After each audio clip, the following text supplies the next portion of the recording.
When I'm finishing up a project, I like to make sure that everything looks as professional as I possibly can, which means that I always use caulk. If I'm doing a trim project, I always do a really nice job with the caulking because it can cover a multitude of sins, I promise.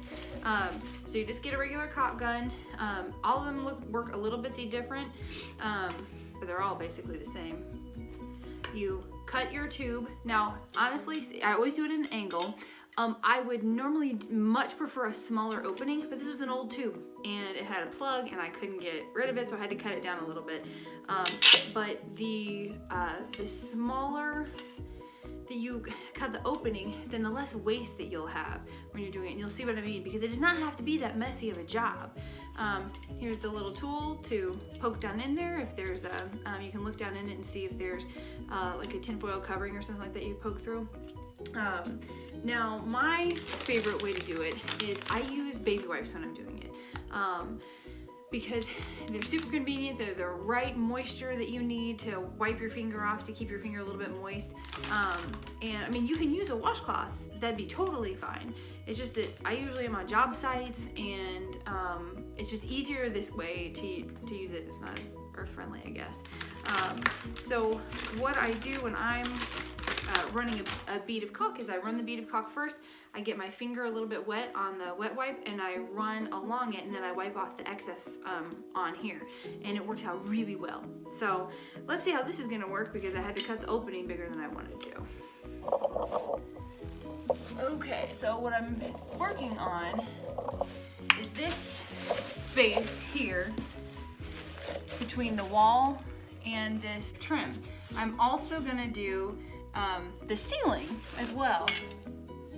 And so when you do that, you take your angle and you just want to get a little, oops, I gotta lock mine in there. Okay, just a little bit of pressure and run it down. Now there's a lot of extra caulk there. The thing is at any point you can stop, get your finger wet, and then smooth it down.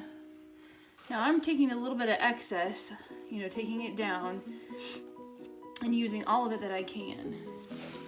Then I wipe the excess off on my on my wipey. And then that looks finished, polished. That looks so much better. I don't know if you can see it well. Let's see if you can see it there. That's a nice smooth line, and obviously that's not. Something else to remember when you're picking the type of caulk that you're using is that, like on this wall, I need to have caulk that's paintable. I'm not planning on painting it, but I have a couple areas on the wall where I didn't take off the painter's tape fast enough. Like I said, I left it for 2 days, which is, by the way, a no-no, before I took it off. And so it actually pulled a little bit of the old paint from the wall off. So I've got to go back and touch that up a little bit. If I had silicone only kind of caulk on the wall, then when I'd run the paint bead next to it or right on top of it to cover something else that I'd done, it wouldn't stick. It looks terrible, just trust me. Like, silicone caulk is for bathrooms and kitchens, like where you have a lot of water, because it's water resistant. So it needs to say, like this one says, paint in 30 minutes. Can you read that? There you go, paint in 30 minutes. That's what you want to see, that it says paintable or something like that, if you're going to use it in a space where you might accidentally have to get paint on it.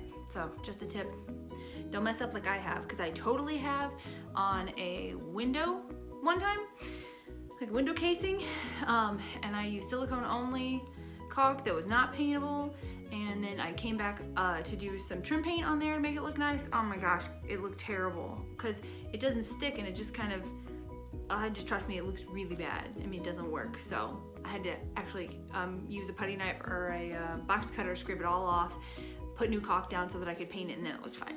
So don't mess up. I mean, learn from my mistakes.